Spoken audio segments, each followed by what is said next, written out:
तो वो थोड़ा समझना चाहती हूँ कि मतलब, या तो मैं पूछ नहीं पा रही कि वो भाई क्या सुख मतलब महसूस। अच्छा प्रश्न है आपका। भाई आम तो पहले से टेस्ट पता है, इसलिए वो आत्मा आम के रस में आनंद आ जाता है। मुनिराज को आम का टेस्ट पता है कि नहीं? मुनिराज को पता है। आत्मा का रस पता है कि नहीं पता है, कि आत्मा का रस कैसा होता है? अब पता है तभी वो ले रहे हैं ना, लेकिन बता नहीं पाते हैं ना हमें कि कब आत्मा पता का चला? आनंद। कब पता चला उन्हें आत्मा का रस जब वो कैसा होता है, ये कब पता चला? जब वो इंद्रियों को जीत लिया, नहीं, अतीन्द्रिय। इंद्रियों को जीतेंगे तो जितेंद्रिय हो जाएंगे, तब तो भगवान ही बन जाएंगे वो। लेकिन अच्छा। जब श्रद्धा सम्यक हुई, तभी उन्हें आत्मा का रस आ गया और वो समझ गए कि ये आत्मा कैसा है, अनंत गुणों का खजाना है। और श्रद्धा और ज्ञान उसी समय सम्यक हो गए। चारित्र भी सम्यक हुआ, लेकिन चारित्र में क्रम पड़ता है, तो चारित्र धीरे धीरे धीरे धीरे करके पूर्ण हुआ। लेकिन जब चतुर्थ गुण स्थान हुआ, तभी आत्मा का रस उन्हें आ गया। हम्म। इसके लिए अपन ने मिश्री का और अंधे का उदाहरण भी लिया था, कि कोई अंधा मिश्री चखे, अब और एक आंख वाला मिश्री चखे, तो दोनों से पूछेंगे तो दोनों क्या जवाब देंगे? मिश्री कैसी है, ऐसा पूछा प्रश्न। कोई पत्रकार आया और उसने माइक लगाया कि भाई मिश्री कैसी है, तो आंख वाले से पूछेंगे तो क्या बोलेगा आंख वाला? मीठी है। और मीठी है। अंधे से पूछेंगे तो क्या बोलेगा? वो वो भी कहेगा मीठी है। हम्म। क्यों? दोनों, वो तो अंधा है ना, तो फिर उसने ऐसा कैसे बोल दिया कि भले ही अंधा हो, लेकिन टेस्ट तो दोनों को एक ही आया है ना? नहीं, अब ऐसे देखो ना, उसमें मिश्री का स्वाद दोनों ने चखा हुआ है, दोनों को पता है मीठा है। चखा हुआ नहीं है, मिश्री। उसी समय चखा और दोनों को समझ में आ गया, है ना? ऐसे ही अच्छा। जो सम्यक दृष्टि जीव है, उसने जब आत्मा का स्वाद चखा, उसको देखो शब्द ऐसे ही बोलना पड़ेगा, वो कोई टेस्ट रस वाला रसना वाला रस नहीं आएगा आत्मा का उसको। वो तो अतीन्द्रिय आनंद का ही ज्ञान होगा, उसे श्रद्धान होगा।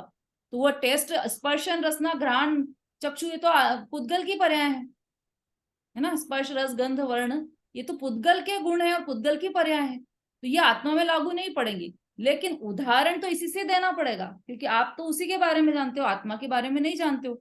तो अगर आपको आत्मा को समझाना है, तो उदाहरण तो रस का ही देना पड़ेगा, कि आम का टेस्ट आया, ऐसे आत्मा का भी टेस्ट आएगा, ऐसा ही बोलना पड़ेगा। नहीं तो हम कैसे समझाएंगे उसको? जबकि टेस्ट वो दीदी तो जीव सब, से आया है, और ये तो ज्ञान में ये तो आनंद, सबको ही अतीन्द्रिय पता आनंद भाषित हुआ।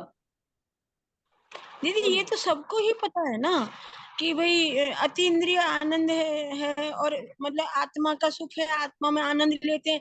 लेकिन अभी तक उसको बता नहीं कोई सका, तो हम मतलब जो जानेगा बस वो ही जानेगा। इसका मतलब जो जान चुका है वो तो बता ही नहीं पाता है अभी। कोई भी चीज को कोई नहीं बता सकता। घी का टेस्ट कैसा है, बताना जरा आप। किसका? घी घी का टेस्ट कैसा है? घी की तो स्मेल है, टेस्ट कुछ नहीं टेस्ट है। नहीं है उसका? खुशबू आती है उसकी। अच्छा, तो आप टेस्ट, हाँ। बिना टेस्ट के खाते हो क्या उसको?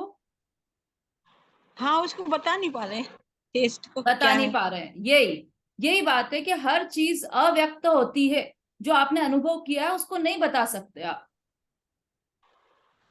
हर चीज। अब ये बताओ, मिश्री भी मीठी है, रसगुल्ला भी मीठा है, तो दोनों के टेस्ट में क्या डिफरेंस है, बता सकते हैं अपन? नहीं बता सकते। वो तो अनुभव करके आप टेस्ट कर लो और जान लो, ऐसा है ना? मेलोडी खाओ खुद जान जाओ, वो वाली बात है। आप टेस्ट करोगे तो ही आपको समझ में आएगा। कोई कितना भी वर्णन कर दे, ऐसा है उसका टेस्ट, ऐसा है उसका टेस्ट, ऐसा है, उससे कुछ भी फर्क नहीं पड़ने वाला। जब तक आप अनुभव नहीं करोगे, तब तक आप उसका टेस्ट नहीं जान पाओगे। और जब तक आप अनुभव नहीं करोगे, तो दूसरे जो टेस्ट बताने वाले वो कोशिश पूरी करेंगे। जैसे आचार्यों ने भी पूरी प्रयास किया है यहाँ पर, कि वो आत्मा के अतीन्द्रिय आनंद के बारे में बताएं, क्योंकि वो तो खुद आनंद ले चुके हैं। तो वो बार बार ये शब्द लाते हैं, कैसा है, पूर्णानंद का नाथ है, कैसा अनंत गुणों का खजाना है, सुख सागर की बाढ़ है, टंकोत्कीर्ण है, कितने कितने विशेषणों से वो बताते हैं। तब भी आत्मा तो ऐसा है, अवर्णनीय है, अचिंत्य है। अकथनीय है। तो ऐसे आत्मा को कथन में नहीं ला सकते, वो तो अनुभव से ही जानना पड़ेगा आपको, और कोई दीदी उपाय नहीं। आत्मा जो है, जो महसूस करती है वो सुख, जैसे मान लो कोई चीज का सुख अनुभव करती है, जैसे आम का करा, मिश्री का करा, तो उसमें उसने सुख का अनुभव करा। तो ऐसे ही मैं ही समझती हूँ, जैसे अभी हम इतना स्वाध्याय करते हैं, इतना पढ़ रहे हैं, क्यों पढ़ रहे हैं? समझने के लिए, और हमें समझ में आना चाहिए, ये भावना अंदर से प्रबल है। तो मेरे समझ में ये आया, जैसे हम घर में कोई भी काम करते हैं या घर में रह रहे हैं, गृहस्थ में रह रहे हैं, और इसमें आकुलता रहित जब हम जितना जीवन बिताते हैं, उसमें अच्छा लगता है, बहुत ही अच्छा लगता है, शांति बहुत अच्छी लगती है। तो ऐसा ही सुख होता होगा, जो जो अपनी मतलब कसायों से अलग हटके हम कितना अच्छा महसूस करते हैं। मतलब ये सब बातें समझ में आती है कि मतलब कसाय रहित, विकार रहित, और इनके रहित ही जब हम अपने आप को जितना थोड़ा महसूस करते हैं, वही सुख होता है। कषाय रहित होना, ये तो सांसारिक सुख की परिभाषा हो गई। मतलब कषाय रहित मतलब टेंशन से फ्री हो गए, तो हमें अच्छा लगने लगता है कि कितना अच्छा। लेकिन जिस जिस वस्तु में टेंशन का नामो निशान ही नहीं हो, वो वस्तु हम ग्रहण कर ले तो हम कितने आनंदित हो जाएं। ये सुख तो वो है, जैसे कोई धूप में से आया, अभी तो गर्मी का सीजन है ना, धूप में से कोई आया और बाहर आकर आंगन में आकर छांव में खड़ा हो गया, तो उसको आनंद आ गया, आहा क्या आनंद है, कितना बढ़िया आनंद। अब वो आनंद है कि नहीं है उसको, कि जो धूप में खड़ा है उससे पूछेंगे तो वो बोलेगा कि बहुत आनंदित है वो तो, क्योंकि वो तो छांव में है। और जो एसी से बाहर निकल के आया वो बोलेगा ये तो भट्टी में खड़ा है ना ऐसा। तो हम जो संसार में थोड़ी सी आकुलता कम हो जाए हमें, हम उसे सुख मानते, तो वास्तव में सुख नहीं है, सुखाभास है। आभास हो रहा है हमें कि सुख है, सुख का किंचित लेश मात्र भी नहीं है। सुख तो कब होगा कि आकुलता पूर्ण नष्ट हो जाए, तब वो सुखी होगा जीव। और कब होगा पूर्ण निराकुल, कब होगा, उसी की पूरी प्रोसेस यहाँ छह डाला में बताई जा रही। अंत में वहीं पर ले जाएंगे आपको कि कैसे पूर्ण निराकुल हुआ और कब हुआ पूर्ण निराकुल जीव, और सुखी कैसा हुआ वो, ये उसी की प्रोसेस चल रही है पूरी। ठीक, चलिए अब आपको रिजल्ट सुना देते हैं अपन, और अपना समय हो गया है, क्योंकि जो रिजल्ट था आपका उसमें फर्स्ट सेकंड थर्ड जो आए हैं उनके नाम मैं यहाँ पर बोल रही हूँ।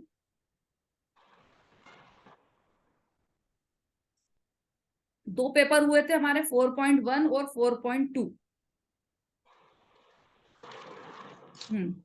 अब थोड़ा जल्दी बोलूंगी, ध्यान से सुन लीजिएगा। शीला जैन ग्वालियर, 30 नंबर है इन्हें फुल। फर्स्ट जो आए हैं वो हैं शीला जी ग्वालियर, विमलेश जी बड़ौद, सुमता जी ग्वालियर, वीना जी दिल्ली, पूरे 30 नंबर है इनके, और नेहा जी दिल्ली। इन सब के, ये सब फर्स्ट आए हैं, सबके लिए क्लैप कर दीजिए आप एक बार। ये 4.1 का रिजल्ट है। और इसमें सेकंड आए हैं विशु जी हरिद्वार, रेखा जी ग्वालियर, सुनीता जी ग्वालियर, उषा जी ग्वालियर, स्वाति जी गाजियाबाद, शोभा जी सिवनी, और सरिता जी सतना, आरती जी इंदौर, अनीता जी भोपाल, रंजना जी ग्वालियर, बबीता जी इंदौर, इंदिरा जी ग्वालियर, प्रमोद बालाजी ग्वालियर, और शीला जी ग्वालियर। ये सब सेकंड आए हैं, एक बार इनके लिए भी क्लैप कर दीजिए। 29 अंक मिले इन्हें पूरे पहले पेपर में, बहुत अच्छा प्रदर्शन रहा। और जो थर्ड आए हैं संगीता जी ग्वालियर, वीना जी दिल्ली, इन्होंने शायद 2 बार दिया है, तो पहले जो दिया होगा आपने उसमें आपके 28, तो आप अपने आप को थर्ड ही मानना वीना जी, फर्स्ट मत मानना, क्योंकि आपने 2 बार दिया है। दीदी एक मिनट, बोलिए। क्या हुआ था कि मेरा पेपर सबमिट नहीं हुआ था, तो इसलिए मेरे को दोबारा देना पड़ा। हाँ कोई बात नहीं, मतलब वो दो दिखा, दोबारा दिया कोई दिक्कत नहीं है उसमें, लेकिन अपने आप का आकलन अच्छा, 28 मार्क्स के साथ ही करना। ठीक है। वो मतलब एक तो फुल है और एक में कम है ना? अर्चना जी दौसा, सुबोध जी ग्वालियर, समता जी ग्वालियर, और इंदु झांझरी उज्जैन, ये सब थर्ड आए हैं, इनके लिए भी एक बार क्लैप कर दीजिए। इन्हें 28 अंक मिले हैं। ये 4.1 के मतलब जो पहला पेपर था उसका रिजल्ट है। दूसरा पेपर में जिन्हें 35 नंबर मिले हैं और जो फर्स्ट आए हैं वो हैं रूबी जी हरिद्वार, आरती जी इंदौर, शोभा जी दिवाकर 35 अंक सिवनी, मंजू जैन हरदा 35, शोभा जी दिवाकर इनके 2 बार हैं 35 है दोनों में, नमिता जी ग्वालियर, शीला जी ग्वालियर, सुमता जी ग्वालियर, नेहा जी दिल्ली, अनीता जी भोपाल, अनीता जी ने भी 2 बार दिया है, आरती जी, हाँ बस ये यहाँ तक फर्स्ट है, जिन्हें 35 मार्क्स मिले हैं वो यहाँ तक है। क्लैप कीजिए भाई अनीता जी, अपने आप के लिए तो क्लैप कीजिए।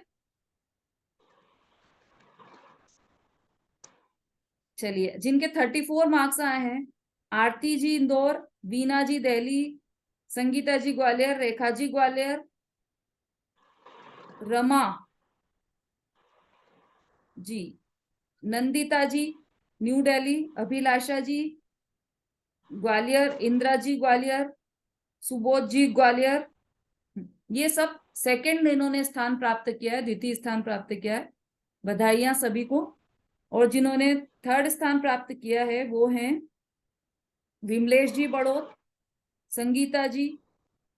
भाई जिनका 2 बार नाम आया है वो अपने अपने आप को कम अंकों में ही आंकना, क्योंकि निश्चित रूप से आपने पहली बार जो दिया है उसमें कम होंगे और उसका सुधार किया होगा आपने तो वो फिर बढ़ के आए होंगे, इसलिए आप अपने आप को वैसा ही समझिए। सरिता जी सतना, मंजू जी हरदा, उषा जी ग्वालियर, शीला जी ग्वालियर, शीला जी ग्वालियर, ये सबको 33 अंक मिले हैं और ये सभी थर्ड आए हैं। बहुत अच्छा रहा रिजल्ट आप लोगों का, बहुत अच्छा अचीव किया है आपने। थोड़ा घुमाकर भी दिए थे प्रश्न, तब भी आपने बहुत अच्छी तरह से उसको हल किया है, बहुत बधाई के पात्र हैं। चौथी ढाल और तीसरी ढाल का जिसने पेपर दे दिया तो वो समझ लो कि बहुत विद्वान हो गया, क्योंकि दोनों ही ढाल थोड़ी कठिन है, तीसरी ढाल तो बहुत ही कठिन थी, चौथी भी थोड़ी कठिन है, तो आपको बहुत अच्छा नॉलेज हो गया तीसरी और चौथी ढाल दोनों का पेपर देने के बाद, है ना। अब इस अभ्यास को कंटिन्यू रखिए आप। 5वीं ढाल है, ये थोड़ी सरल है, लेकिन ऐसा लगता है कि ये सरल है, हालांकि इसमें कर्णानियोग वाली भाषा कम है तो थोड़ी सी सरल लग सकती है, लेकिन इसका चिंतन करेंगे तो इसमें एक एक भावना में अलग ही अर्थ निकलेगा, अलग अर्थ निकल कर आएगा। चिंता मत कीजिए, यहाँ पर सबका विश्लेषण किया जाएगा, बस आप रेगुलर रहिए और समय पर आइए, क्योंकि अभी बिल्कुल 3:30 पर हमारी कक्षा पूरी हो जाया करेगी, 2:30 से 3:30 तक चलेगी, ठीक है। चलिए, और कल से चूंकि अब ये मुनिराज का प्रकरण आ गया है, मुनिराज का आया कि नहीं आया, ये 12 भावनाएं मुनिराज को होती है या मुनिराज बनने के पहले होती है, इसका विचार करके आना। और मुनिराज के बारे में एक एक भजन सबको बोलना है, सब तैयार रखिए। वीक में 4 दिन है तो 4 दिन मतलब इस एक वीक के 4 लोग बिल्कुल तैयार रहा कीजिए, 4 नाम ग्रुप पर भेज दिया कीजिए कि इस वीक मैं बोलने वाली, ठीक है। चलिए, दीदी क्या जावाणी क्या के कहा था? ज्ञान से सूझे लो कालो, सोवाणी मस्तक नमो सदा देत हूँ डो। बोलिए जिनवाणी माता की जय। दीदी अभी क्या क्या होमवर्क दिया है कोई आपने? हाँ बोलिए।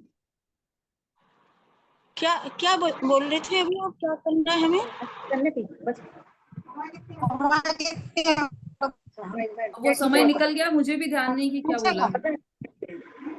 दीदी 12 भावना का चलिए, चिंतन। जय जिनेन्द्र सभी से। अब नहीं बता रही ना। जय जिनेंद्र।